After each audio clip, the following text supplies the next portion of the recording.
जय महाराष्ट्र मित्रांनो, मला सरकारला एक विनंती करायची. तर साहेब, 22 लाखाची गाडी आहे. हो, चांगले प्रवीण गरीब गरीब लोक या गाडीत प्रवास करतात आणि तुम्ही गाडीची अवस्था बघा. अहो, पावसाळ्यात गळायला लागते. हा, काय अवस्था केली तुम्ही? जर सांगतात इलेक्ट्रिक गाडी 100% येणार आहे, हे येणार आहे. अहो, प्रवासी जीव धोक्यात टाकून प्रवास करत आहेत, थोडं लक्षात द्या. गाडीकडे किती घाण अवस्था झाली. तुम्ही नुसतं करतायत 50% करा, यांना फुकट त्यांना फुकट नका करा. हो, 2 रुपये 3 रुपये जास्त घ्या, पण चांगल्या गाड्या द्या आम्हाला.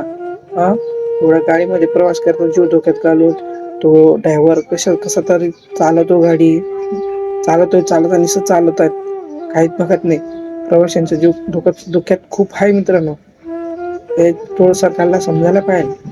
किती धोक्यात घालून प्रवास करतात, की किती गाडी घडते बघू शकतो. दरवर्षी असतं, एक ना एक परिस्थिती घडत असते, म्हणजे घडत असते. हा, तुम्ही सांगता इलेक्ट्रिक गाडी आणायची आहे, कुठे आहेत गाड्या?